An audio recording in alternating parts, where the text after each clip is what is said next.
கர்த்தருடைய பரிசுத்த நாமம் மகிமைப்படுவதாக. இந்த நாளிலும் கர்த்தர் நம்மோடு கூட பேசுவாராக. நம்முடைய நிலைமையை மாற்றி என்னை நிலைப்படுத்துகிற கர்த்தர் என்று நாம் வாசிக்கிறோம். சங்கீதங்களின் புத்தகம் 89ஆம் அதிகாரம் 4வது இறைவார்த்தை விதமாய் சொல்கிறது, நான் உங்களை நிலைப்படுத்தி.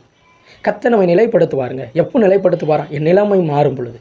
என்னுடைய சூழ்நிலையை மாற்றி தான் என்னை நிலைப்படுத்துவார் என்னுடைய ஆண்டவர். உதாரணமாக ஒரு நபரை குறித்து நான் உங்களிடத்தில் சொல்கிறேன். என் நிலை மாற வேண்டுமானால், என்னுடைய சூழ்நிலைகளில் ஒரு மாற்றம் வர வேண்டுமானால், எனக்கு இருக்கிற இந்த பிரச்சனைகளில் ஒரு மாற்றம் வர வேண்டுமானால் நான் என்ன செய்ய வேண்டும்? 2 ராஜாக்களின் புத்தகம் 15ஆம் அதிகாரம் 11, 12ஆம் வசனத்தை வாசித்து பாருங்கள். இங்கு நாகமான் என்கிறதான ஒரு மனிதனை குறித்து வாசிக்கிறோம். அந்த 11வது வசனம் விதமாய் சொல்கிறது, நாகமான் கடும் கோபம் கொண்டு. காரணம் என்ன? இந்த கோபம் வந்ததற்கு காரணம் என்ன தெரியுமா? அவன் நிலைமையை மாற்ற அவனால் முடியல. அந்த நிலைமையை தேவன் சமூகத்தில் கொடுக்க முடியல. காரணம் என்னன்னா, இவனுடைய சரீரத்தில் முழுவதுமாய் குஷ்டரோகம். இது யாருக்கும் தெரியாது.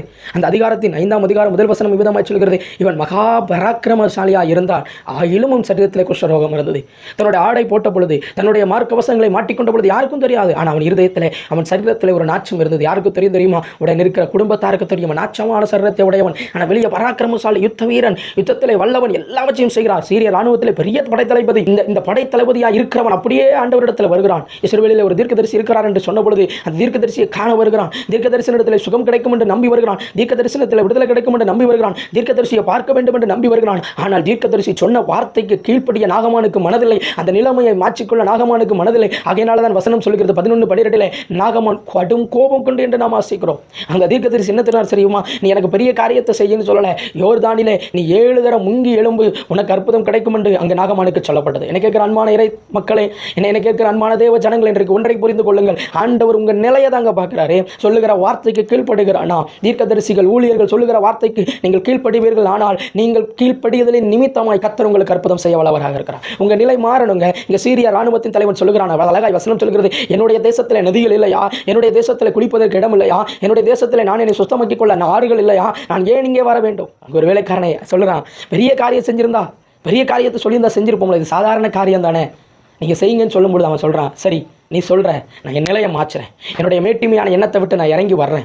என்னுடைய குலத்தை விட்டு நான் இறங்கி வர்றேன். எனக்கு பெரிய ஞானம் இருக்கிறது, என்னுடைய அறிவு இருக்கிறது என்று எல்லாவற்றையும் விட்டு நான் இறங்கி வர்றேன்னு சொல்லி அவன் அந்த படைத்தலைவன் என்கிறதான ஸ்தானத்தை விட்டு இறங்கி யோர்தான் நதியில் 7 முறை முங்குறாங்க. 7வது முறை முழுங்கி எழுந்த பொழுது வசனம் சொல்லுகிறது, அவனுடைய சரீரம் சிறுபிள்ளையை போல மாறினதான். கேட்குற அன்பான தேவ ஜனங்களே, இன்னைக்கு காலை பொழுதுல கர்த்தர் உங்களுக்கு சொல்லுகிற வார்த்தை என்ன தெரியுமா? உங்கள் நிலை மாற வேண்டுமானால் தேவ சமூகத்தில் உங்கள் நிலைமையை மாற்றுங்க. தேவ சமூகத்தில் உங்களை அர்ப்பணிக்க வேண்டிய இடத்துல அர்ப்பணிங்க. கொடுக்க வேண்டிய இடத்துல கர்த்தருக்கு கீழ்ப்படிய வேண்டிய இடத்துல கர்த்தருக்கு கீழ்ப்படிங்க. நீங்கள் கீழ்ப்படைந்து உங்கள் ஸ்தானத்தை விட்டு இறங்குனீங்கன்னா கர்த்தர் உங்கள் ஸ்தானத்தில் வந்து உங்களை ஆசீர்வதிக்க வல்லவராக இருக்கிறார். யோர்தான் நதியில் வந்தார், நாகமானுடைய குஷ்டரோகத்தை மாற்றினார். சிறு பிள்ளையை போல் அவனுடைய சரீரம் மாறினது. என்னை கேட்க அன்பான தேவ ஜனங்களே, இன்னைக்கு நல்லா புரிந்து கொள்ளுங்கள். ஒருவேளை உங்களுடைய சூழ்நிலை யாரிடத்திலும் சொல்ல முடியாதாக இருக்கலாம், கர்த்தரிடத்தில் சொல்லுங்க.